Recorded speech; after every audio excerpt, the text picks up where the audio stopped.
From I Am Interchange, it's the Hatch podcast series. In 1970, an architect named Palo drove out into the desert north of Phoenix, Arizona, and started building a city. Not a city like other cities, a city built on a question. What if the way we build the places we live could actually reflect the way life works? He called the idea arcology, architecture shaped by ecology. And the place he built, Arco Santi, is still there. Curved concrete rising out of the high desert, light pouring through open space. A community that has spent more than 50 years trying to imagine living with the land instead of against it. It's an unusual place, and it turns out it's a place that draws unusual gatherings. The Hatch Summit brought artists, scientists, entrepreneurs, policymakers, and storytellers to Arco Santi. People from very different worlds trying to collaborate their way towards something more resilient. And in the middle of all of that, somehow the conversation turned to a forest 8,000 miles away. Because here's the thing about the Amazon basin. There's a number scientists use when they talk about it. The number of species living there that we haven't discovered yet. And here's what's strange about that number. We don't know what it is. We can't know what it is. We only know that it's enormous. That somewhere in that forest right now, there are creatures going about their lives, doing whatever it is they do, and not a single human being on Earth knows their name. Think about that for a second. We're losing something we've never even met. The Amazon produces its own weather. It talks to the ocean. Indigenous peoples have lived inside it and with it for thousands of years. And they will tell you, if you ask them, that the forest is worth more standing than cut. That it is not a resource waiting to be used. That it is the resource. That it is the economy. If only we could learn to see it that way. We think we know the Amazon. We've seen the pictures. We've heard the statistics. But we don't know it. Not really. Today on the show, what happens when a forest reaches a tipping point? What wildlife monitoring and illegal human activity in one of the most remote places on Earth are actually telling us? And what a shift towards a bioeconomy might mean for the future of a place that is, in some ways, the future of everything. I'm Tate Chamberlin. My guests today are Indrani Pal-Chaudhuri and Paola de Almeida. Stay with us.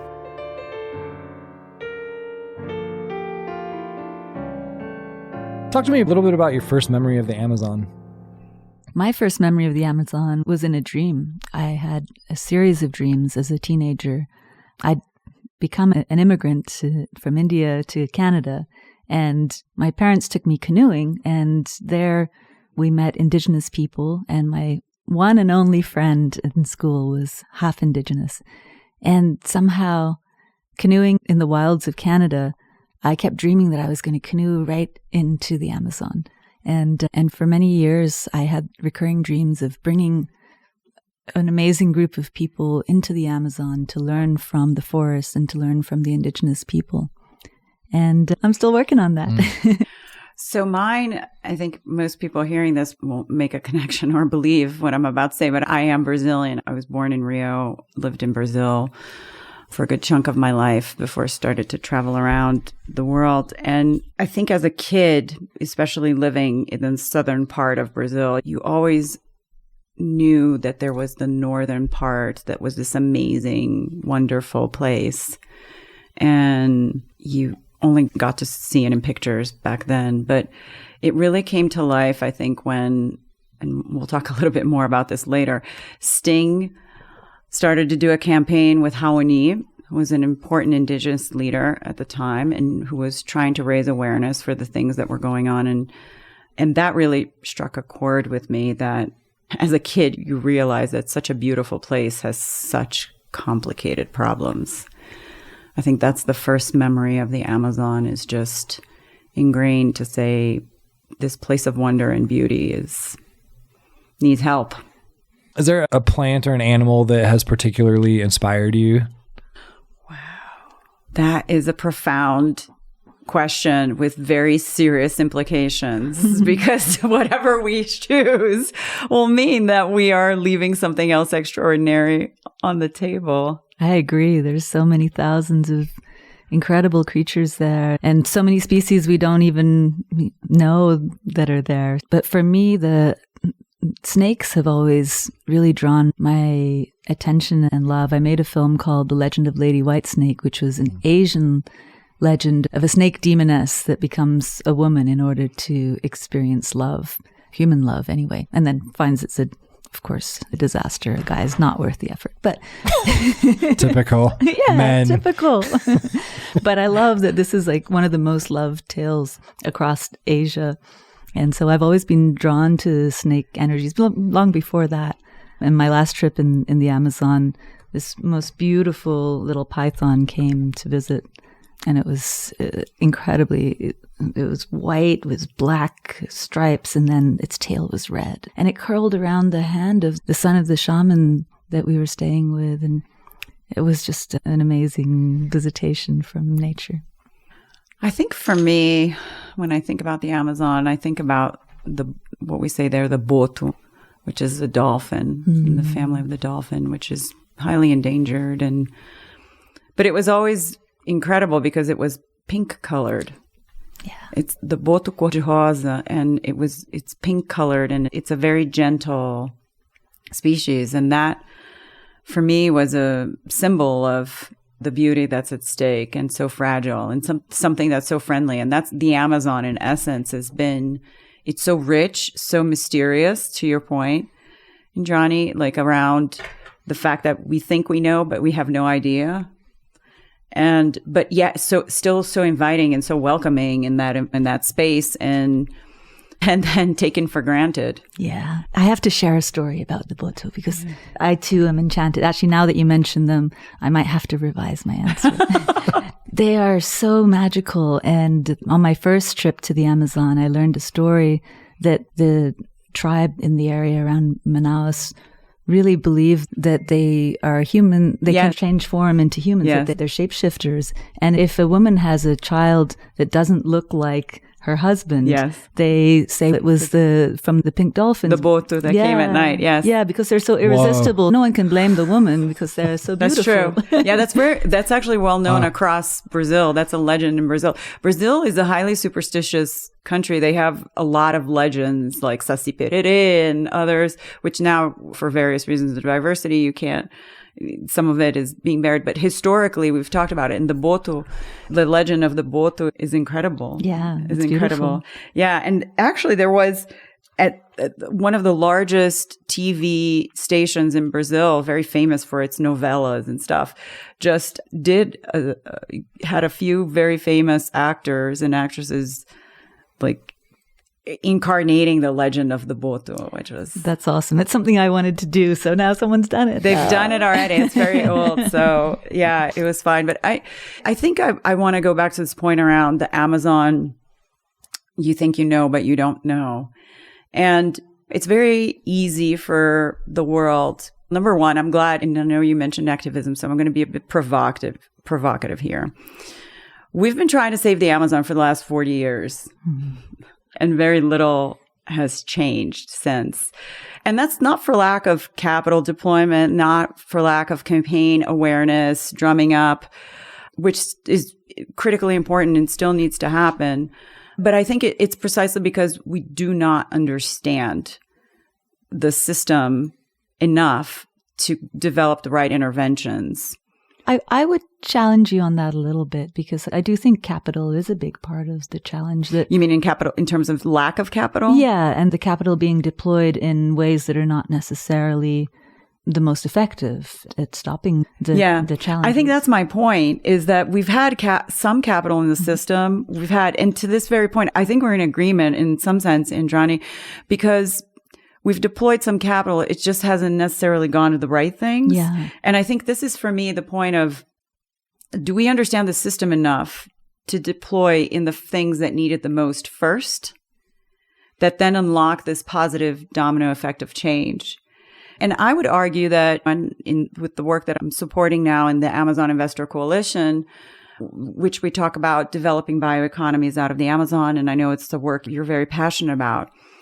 And one of the points I make, and I know I've heard it here in Arcosanti a few times, we talked about it as well, and I've heard from others, is that when you open that door to that house, you want to make sure that there's a really solid foundation the house is built out, right? That's the point of a bioeconomy. You're inviting people to start partaking in that.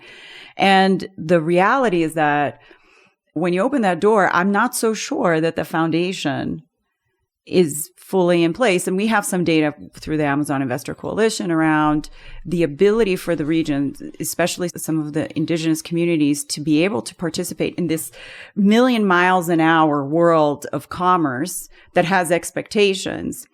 And they're operating at a pace that in a reality that simply doesn't require that day in and day out. And there needs to be an interface, a proper interface and the capability that allows that bridge between them so that they can still be within their realities and be able to partake in this world out here.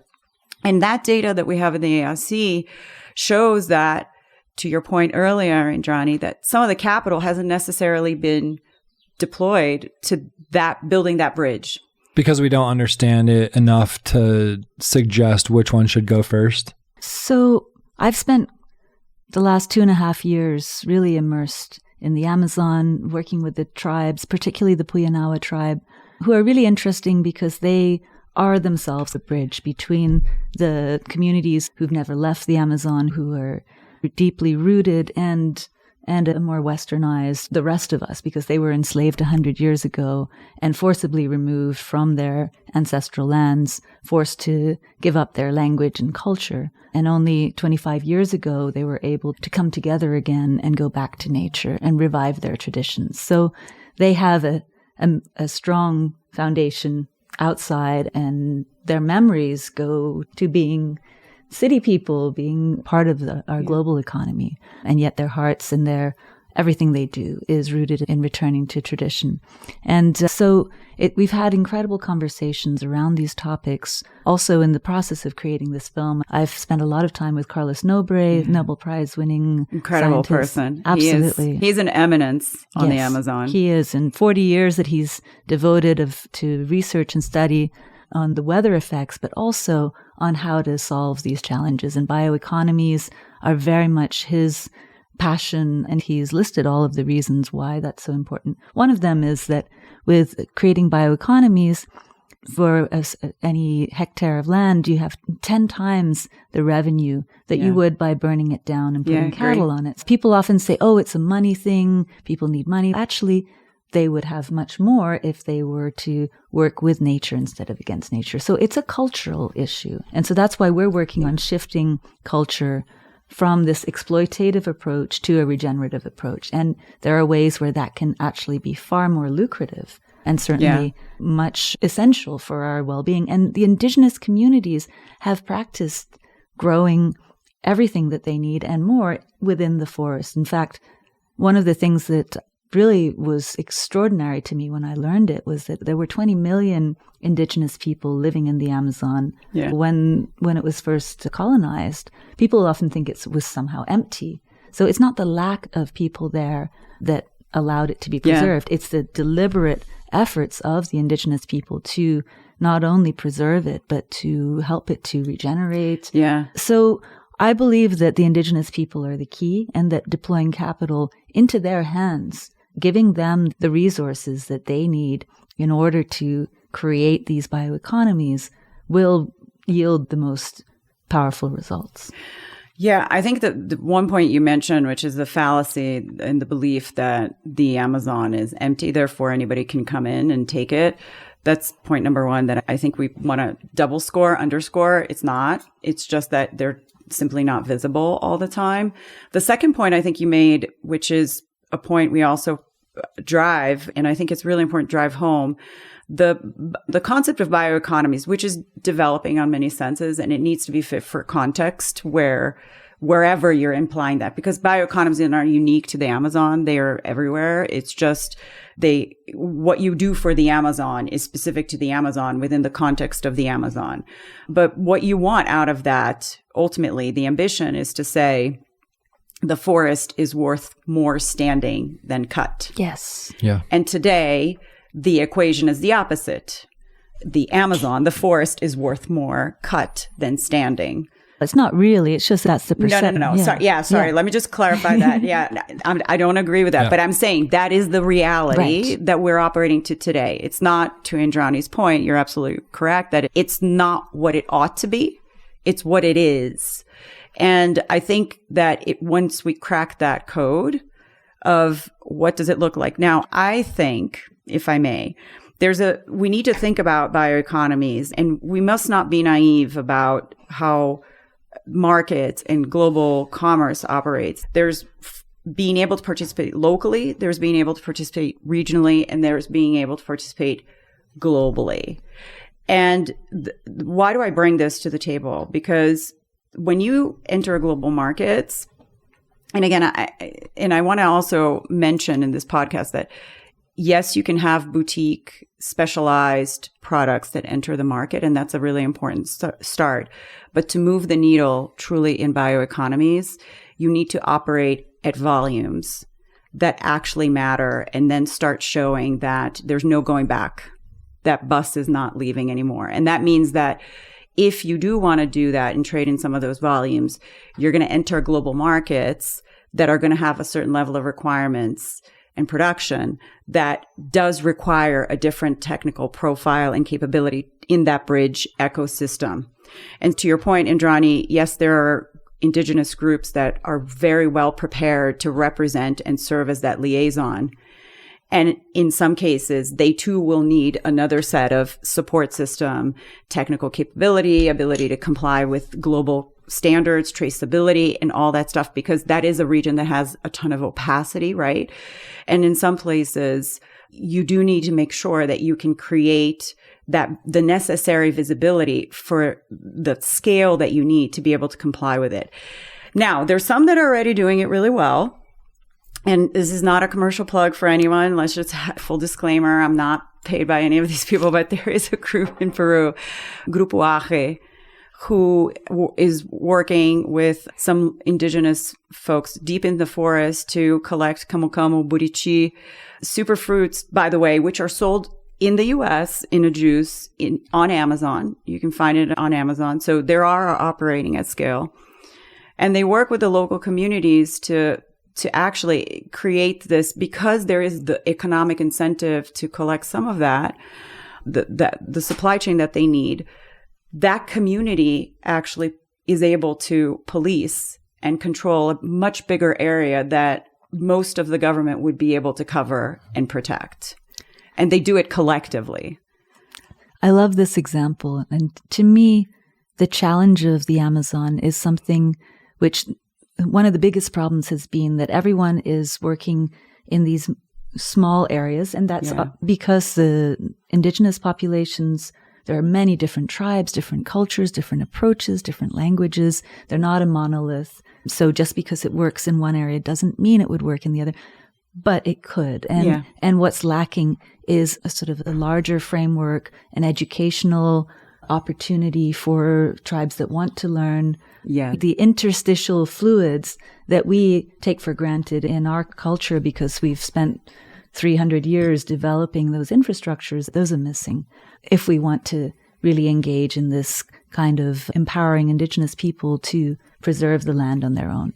What I would like to do, what I'm proposing, and this week has just been amazing working with brilliant minds from all different fields to how to do this, is to create a singular effort to create $1 billion bond to fund the purchase of land so that many indigenous tribes are working in areas where their land is not secured on a legal basis. So it's very hard for them to really put their effort into cultivating if they don't know if tomorrow someone's going to come and burn it down. And so much of the work that they're doing gets lost. And then replanting, of course, is a huge endeavor, which so many tribes are involved in, they don't get any benefit from that. Future generations will, but they're playing the long game. So I believe that we all need to play that long game together. We need to support the indigenous communities, and we need to look at this in a holistic way.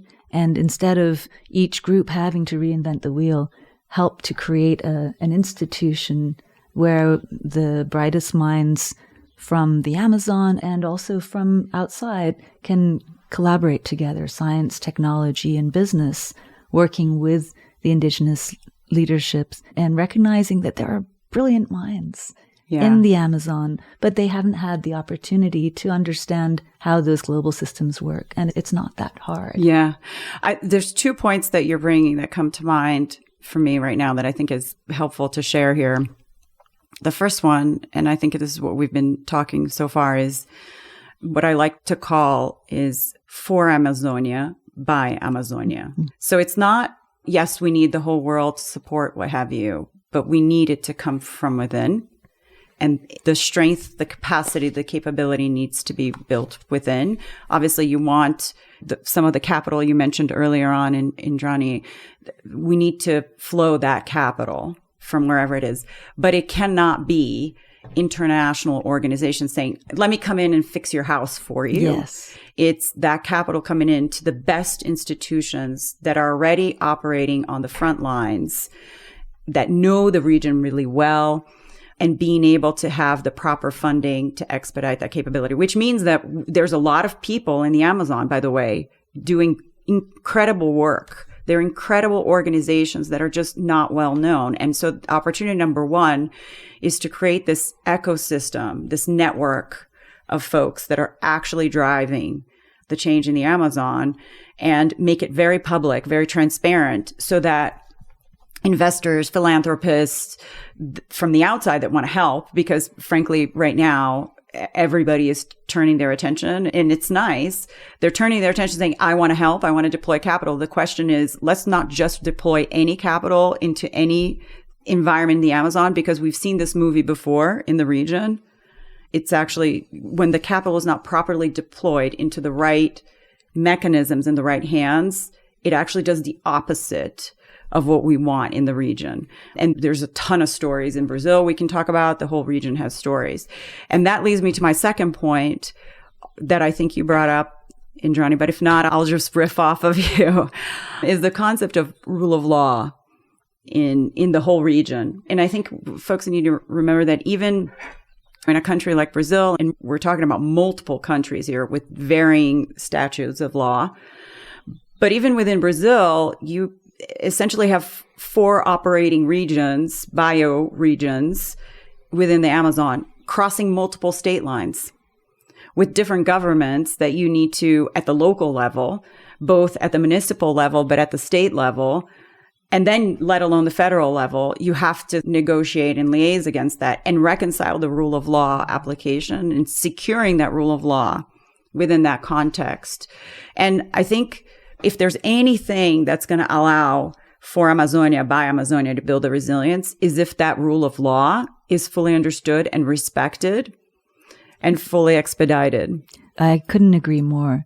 The challenge, of course, is that many of those legal entities, many of the police forces are very understaffed. Totally. Of course, there's also corruption. There are many complex factors that interplay. There's a lot of money at stake. There's a lot of mining. There's recently diamonds have been discovered in a part of the Amazon. Yes. You have gold, you have oil. There's a lot of different interests. And so the government forces are often pulled in several different directions. So that's why I believe that the people that have the most integrity and have proven their capabilities and their determination are the indigenous peoples of the Amazon. And that's an incredible resource that is so often overlooked in the international perspective on the Amazon. And I think part of the challenge is people are looking at the indigenous people that just need aid to survive. But what we really need is much more than that. So, of course, when there's a flood or a drought, which are caused by or is exacerbated by global warming, by our actions in the West, funds come in on an emergency basis. But what needs to happen is we need much more infrastructure development, not infrastructure of how one thinks of building roads, but the kind of infrastructure we're talking educational. Supports the rule of law, execution. Yes, yeah, exactly. I'm completely in agreement. Let me offer something that I hear you, and John, I'm sorry, I don't mean to cut you off, but I feel like one thing you're talking about, and it brings me back to my childhood. You asked that, what was your first thought of the childhood? And I think it's a really important point we put on the table here, because it is an elephant in the room, in the Amazonian room. And it's listening to the voice of the indigenous people, which historically they have not, because quite frankly, the modern society has been saying, or modernized urban centers have been saying, oh, these people, they're underdeveloped. They don't know any better. They don't know how to participate in the current evolution or the lifestyle that we live. And I think that's fallacy. And here in Arcosanti, we heard about the voice from a Native American perspective to say, here I am going to the White House and consulting, but I had no reference because nobody ever I was never allowed in any of those rooms. The same happens in the Amazon, right? Absolutely. I would go further to say that one of the biggest challenges that the Amazon faces is this perception of progress. It's the Wild West. It's very similar to what happened in America. Yeah. So we can point fingers, but Absolutely. Culturally, these ideas have happened in the West first. But it's really the idea that the forests should be removed, that we should move forward, we should take away the sort of the dangerous, dark, non-scientific approaches and replace them with this modern idea of progress, and that the indigenous people are in the way of advancement, when really the opposite is true. Indigenous people have, by choice and by hard work and determination, and with great studying of and great passing on of their knowledge, they have preserved the Amazon for thousands of years, and they continue to do so because they know that life on Earth depends on nature, and this incredible ecosystem in the Amazon is there because of their work, not in spite of a lack of any kind. And for me, talking about our earliest memories, my grandmother in India was from an indigenous tribe, and we have indigenous people all around the world, and they all face these same issues. Yeah. They're so often viewed as backward because they're not aggressively destroying the world around them and exploiting and taking those resources and turning them into cash.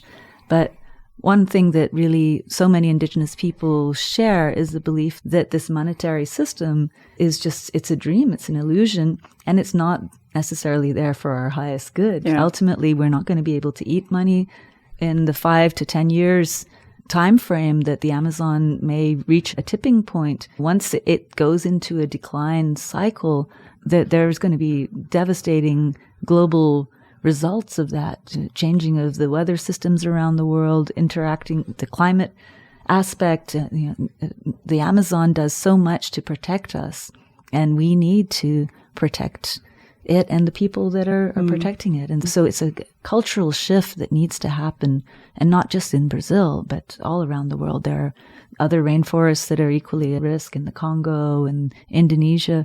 And it's thanks to those indigenous people that live there that those places still remain. Yeah. I have another example. It's not an indigenous perspective. It might have been influenced, probably, of course. In the United States, there's only 2% of the prairie left. Yeah. And there's this area in Montana that's 3.2 million acres of untouched territory, but it's a mix of ranches, like cattle ranches, and open space that they call it the American Prairie Reserve. And they're, I think, halfway through it, but they're trying to redevelop the American prairie ecosystem on this land. And there's this huge tension with cattle ranchers. Right. Not only because grizzly bears and wolves eat their cattle, but there's also a big tension in bison versus cattle in the United States. And they've really come up with this idea that I really like. And they've turned it into an ecotourism of sorts where preservation is the number one goal. And they've identified that farming and ranching is under a lot of subsidy support. And so they have started to get these ranchers on board to take down their fences, but also install cameras on their land. And they have incentivized financially whenever their cameras pick up wildlife. The ranchers are given like up to $500 depending on what they see. And so I'm wondering if something like this could work in the area where maybe it's not an indigenous group, but maybe there's a landowner who's ranching but doesn't have an option or a way out of that lifestyle that could pivot. Yeah, that's a really important point. And with the program that we're putting into place, there's a big component of measuring and monitoring. So satellite imagery can now be used to go down even to a tree-specific level. So in terms of protecting the trees, in terms of wildlife monitoring, we're just a short time away from being able to use satellites really for even more in detail wildlife monitoring, but also to monitor human activity when people are illegally moving into a region to do the mining and putting mercury into the water streams. We'll be able to see those very soon, and being able to deploy those resources and to educate indigenous communities on how to tap into and having partnerships between technology, between advocates and activists and the indigenous people. There is so much that we can do. And what's exciting is that indigenous people are not against technology for the most part. People imagine that, they don't want to know, or they just can't get with it. It's not the case at all. In the tribe that I've been working with, they have solar panels and they have cell phones. Yeah, they have satellites. Very savvy. Satellite TV, because they realize that by being fully isolated, they're very much at risk. So that doesn't mean they have to change their cultural practices, but they can use modern tools. And finding that balance is, of course, really important. You mentioned ecotourism, and that is also a challenging area because if it's not done right, it can actually really harm the cultures. It can harm the forests. It can harm the biodiversity. But if it is done with the right protections and protocols, it can be a benefit to the communities. Yeah. Can I riff off of that too? Because I feel there's an important point here. You talked about cattle ranchers in the U.S. and subsidies, what have you. And a lot of the depletion in the Amazon has been done in service of cattle ranching. Yes. And cattle right. and the beef industry in Brazil. Let's just talk about the full agricultural industry in Brazil is incredible. And I talk about Brazil, but that's true in Colombia and many other, very influential in terms of what they're able to get for subsidies, for lobbying, the assumptions that they make about the Amazon in terms of the arguments that they talk about.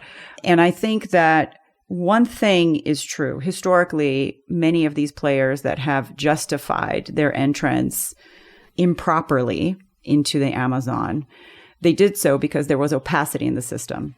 And Indrani, you talked about the tools and the technology, and there are many companies right now that are doing, as you mentioned, global surveillance. We were able to see real-time dynamic review, geotagging. And there's been many articles as of recent talking about some of these ranchers trying to even game that system of satellite monitoring. And it's just not possible anymore. The data, the bus has left the station in terms of the data that's available in the system. And so I think we're at a tipping point now where it's to say historically we were like, yeah, we know we have a problem. We don't know the scope of the problem. Now it's, yeah, we have a problem. It's a really gigantic problem. And by the way, like the people that are saying that it's being exaggerated and blown out of proportion now have no leg to stand because there's so much evidence in the system. The bus has left the station. Yeah. And now it's actually putting a lot of officials in a position to say, what do you do about it? And I think this is the important part where activism needs to evolve and pivot too. Because for the last 40 years, it's been about, we have a problem, we have a problem, we have a problem. We all agree. And this is similar in many other fronts. And I was a COP in Dubai in November, and this was widespread conversation. We all agree we have a problem with climate in many parts of the world, what have you, including the Amazon. There's no denying of that. The question is, now what? So the what, there's agreement. We've talked about the so what, and Carlos Nobre, you mentioned, has done a lot of the so what of what needs to be. We have not agreed on the now what yet. And that's, I think, where activism can start to say, here are the choices that you have to make. Here are the implications of some of those choices. Here's how we need to prioritize this conversation. Here's how we need to mobilize for execution. By the way, let's shed a light of the people that are already doing great things. That to me gets to the now what, so that then the ecosystem that's already in place can be empowered to accelerate and scale skills. But not only that, they can talk about the gaps that they still have. And by the way, it's not just funding of gaps that they have. There are other gaps that they have, but they can talk about those gaps and say, world, I need added capability for X, Y, and Z so that we can facilitate the expedited execution here of what needs to happen.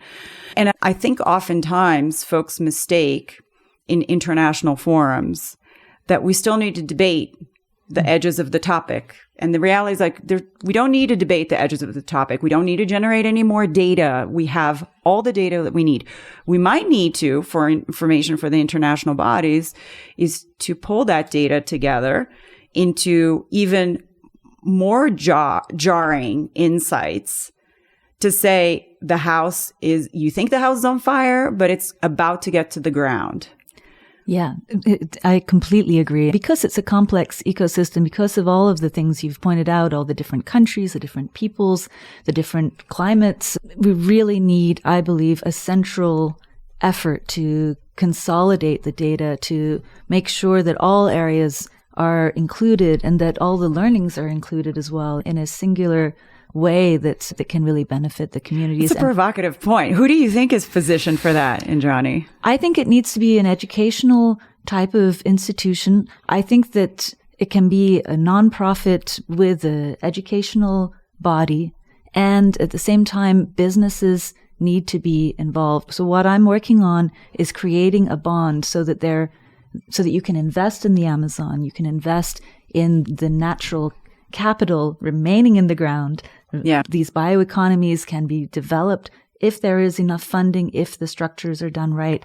And so instead of all these wonderful organizations spending 70% of their time trying to do fundraising or trying to solve the problems, they can focus on what they do best and they can work together collaboratively. And that would be incentivized, because one of the big problems in our world, I've worked with 25 nonprofits over the last 3 decades, and I've run my own one in India, which I now has spread globally. But the challenge is nonprofits are constantly competing with each other. Totally. I was going to ask you that. Do you actually think that it would be accepted? Yes, I do. Because I think the reason nonprofits compete is because their survival depends on it. And there's this perception, and it's correct in many cases, that there's only a small pool of funds. And so as a filmmaker and a storyteller, I've spent so much of my time and energy. I've donated to campaigns for various nonprofits, only to realize that they're really campaigning against the other nonprofit in that space. They're not really enlarging their sphere of influence in many cases. So to take that all out of the equation so that they know they have capital, that they have their operating expenses covered, that they're incentivized to help solve the problem, not to have to just maintain their existence, and really creating a results-oriented structure that's modeled on the business community's approach, but really that's deeply rooted in indigenous practices. It's creating circular economies, creating collaborative efforts that are led by indigenous people who are empowered by knowledge. Yeah. I think we need to have, for the long term, if we do future back, what does it look like practically on the ground when it's for Amazonia, by Amazonia running? I think you might have a handful of NGOs with a lot of gravitas that serve as governance watchdogs to make sure that things are not falling off the rails. And I know it's a very long road ahead. I think there's a lot of things that need to be true for the system to work. But I also think that there's, to this NGO world that you're talking about, because of this competition, if we're all being very honest with ourselves, and some of them in their work, if they're really successful in achieving what they seek out to do, ultimately they'd be working themselves out of a reason to be in that ecosystem because they would have already the capability being empowered locally. The system would be working properly that wouldn't have to depend on some of these efforts. Do I think there's a world without all of them? No, I think we need to continuously monitor. The world needs to continuously watch and preserve a lot of it. But I think to this point on competition on NGOs, we have yet to define what's the unique capability that they each bring to the table and how are they building on each other? Because this competition is real that you talk about.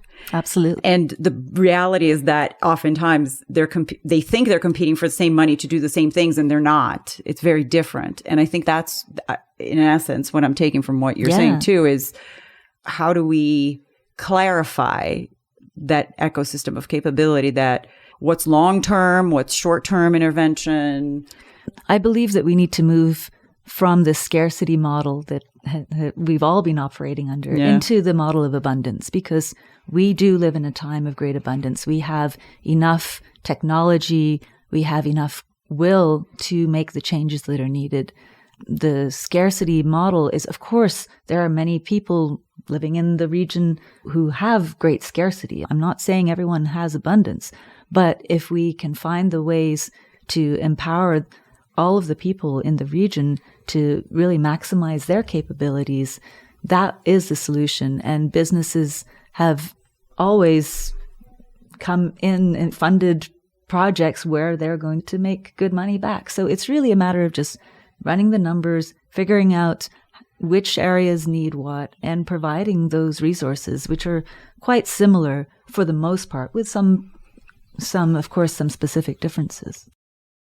And I just want to remind our viewers of some facts that most people aren't aware of, and that is that the Amazon will reach a tipping point, according to all greatest scientists who have spent 40 years studying this. We are close to that tipping point. And what that means is somewhere from 5 to 15 years from now, we will reach a place where the Amazon is no longer sequestering carbon. It's no longer recoverable. So no matter what we do, it will get into the cycle of self-implosion. The trees, instead of bringing the carbon in and sequestering it, will be emitting carbon. And that's already happening in various parts because of all the burnings, because of the changing of the climate there.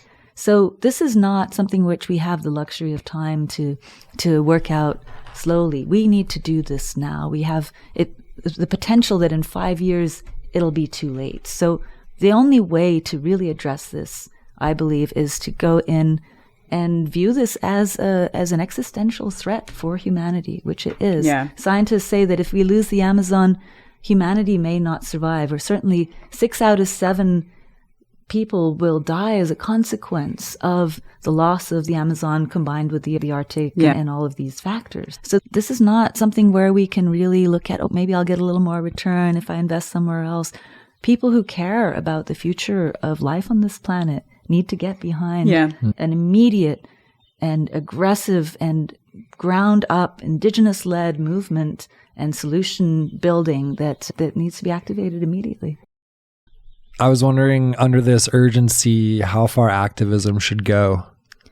I believe that activism can be incredibly helpful for getting things moving, but then there's often a lot of debate around all the different approaches and what's best and what's not.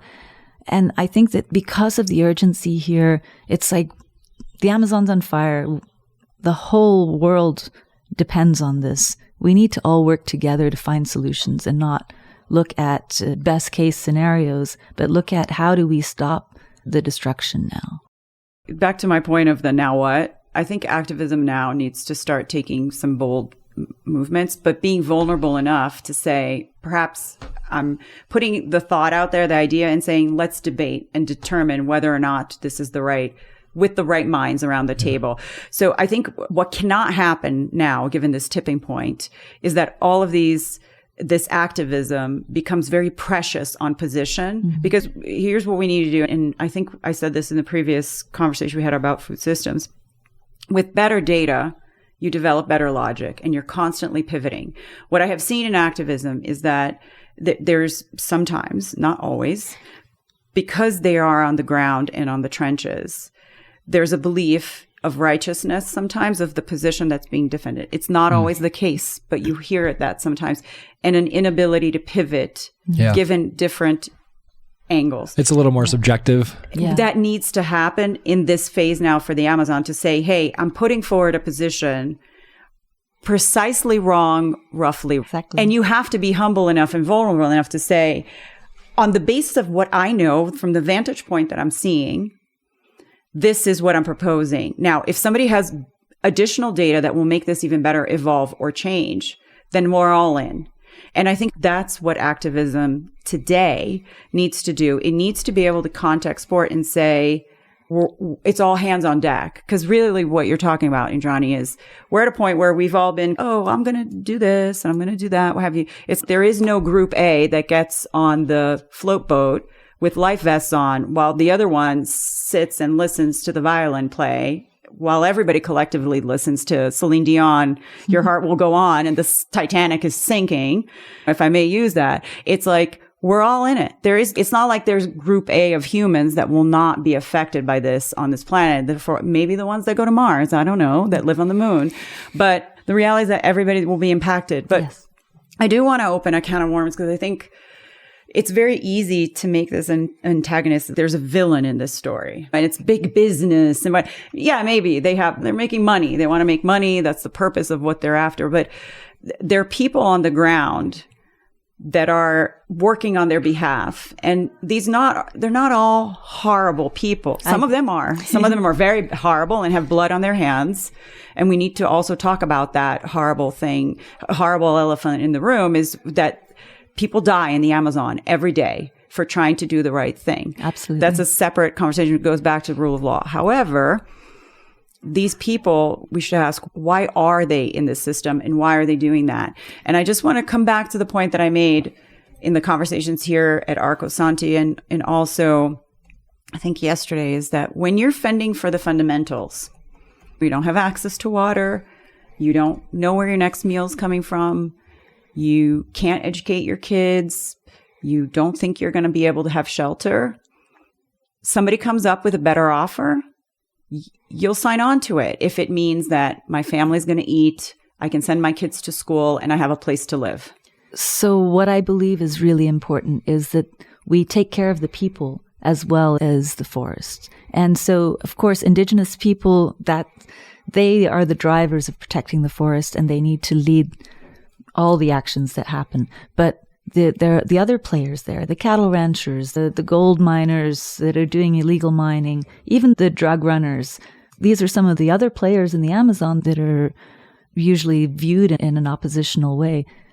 To your point, they're just trying to take care of their families. They need to survive as well. And so I really believe that in this education model, where this is an education-driven initiative, that we also provide for those people to become part of this ecosystem in a positive way. So taking the example of poachers in Africa that have been retrained to become the protectors of the forest. I really believe that we can do exactly the same thing in the Amazon, and we need to. There's a huge area that needs to be protected, and if we have sufficient resources to make sure that those people are taken care of, I don't believe that this is an insurmountable problem because I agree with you.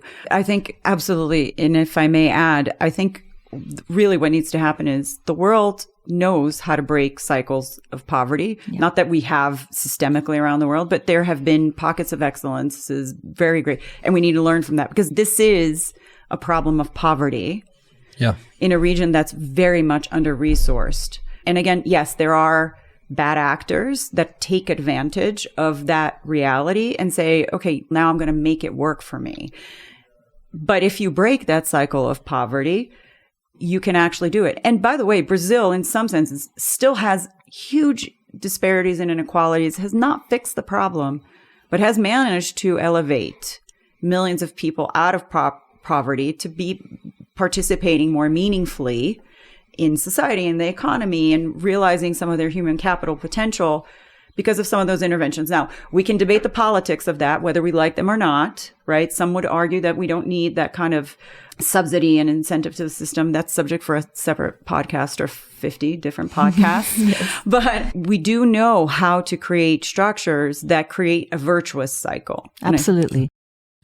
And you brought up Africa, which reminded me of Namibia. I was in Namibia recently, and Namibia is the only country in Africa that has conservation as part of their constitution. Yeah. And they've convinced locals to stand up for or against poaching, because they can, the issue is one local will give a poacher access to the location of a rhino or something for $30,000.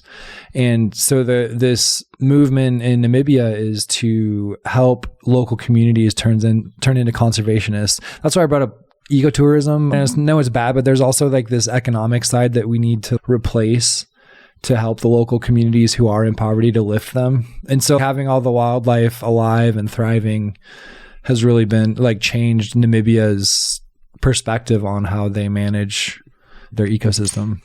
And you're absolutely right, part of what we aim to establish is not just an ecotourism model, but an activism tourism.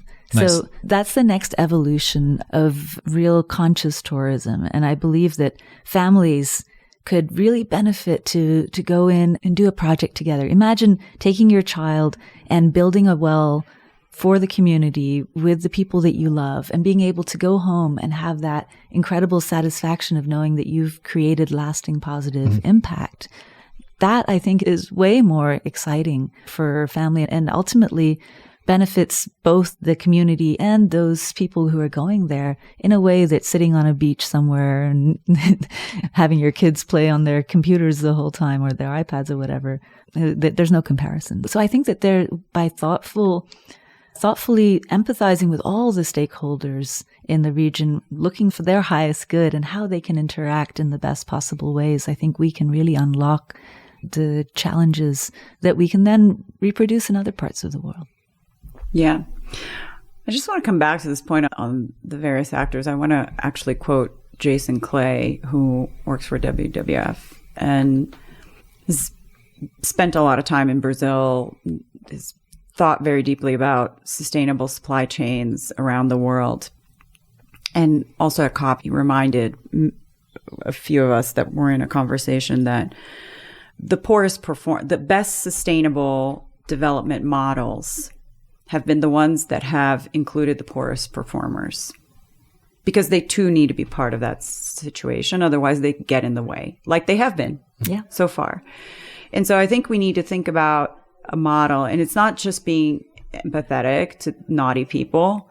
It's about saying, you're doing this for a reason. Let's hack that reason into something that's much more purposeful in the system, so that you can still be part of the system, because theoretically they're not going away. And that's true for systemic barriers and rogue players, et cetera. So I just want to throw that out there, that when we do an ecosystem of change analysis for the stakeholders that partake, oftentimes in that analysis, we forget to include the folks that are getting in the way and assign them a role in the new system.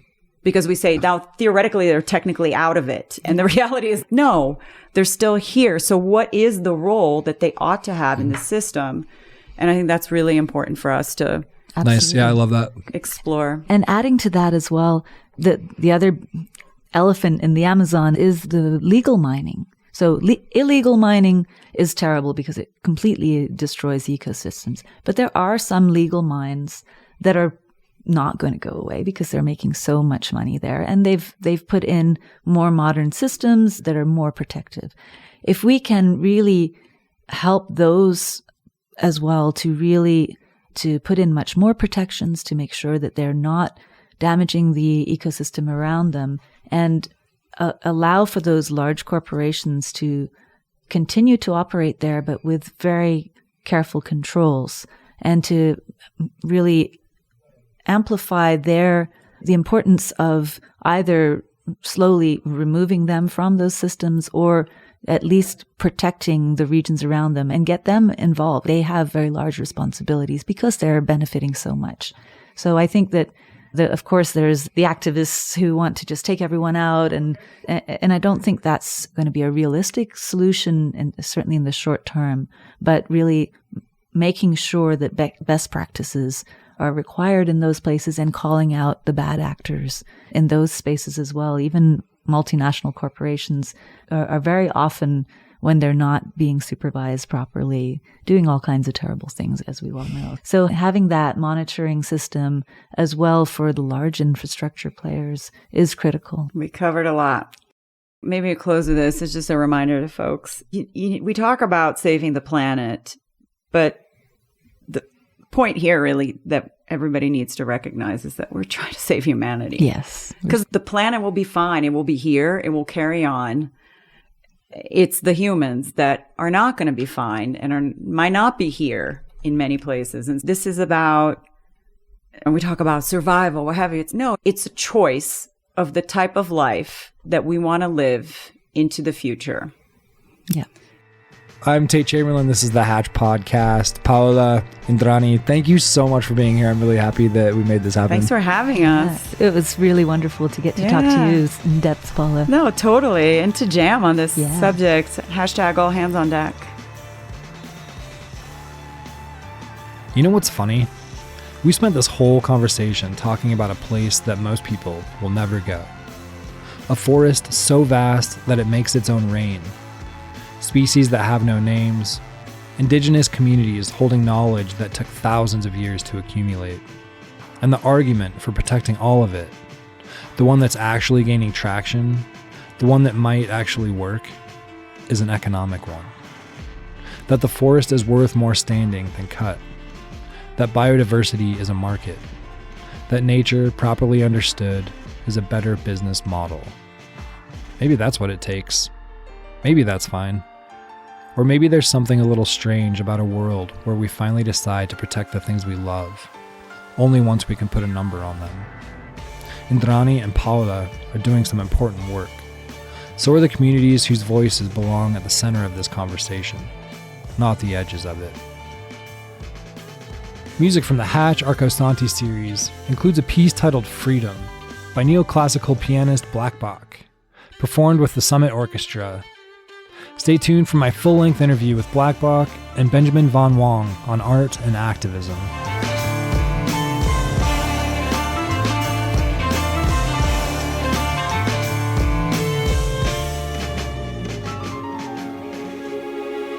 It seems now more than ever that we have found ourselves on the cusp of monumental worldwide change.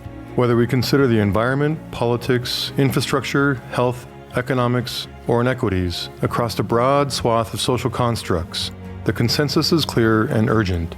All is not as it should be. The United Nations, a consortium of 193 member states from around the globe, agrees. In 2015, the UN unanimously adopted the 17 Sustainable Development Goals, the SDGs. These goals call for urgent action in global partnership to secure peace and prosperity for people and the planet, now and into the future. In alignment with the SDGs, Hatch, a curated network of artists, activists, and entrepreneurs working together to accelerate positive global change, has partnered with I Am Interchange to fuse adventure journalism with experiential design labs to develop innovative solutions to complex global challenges.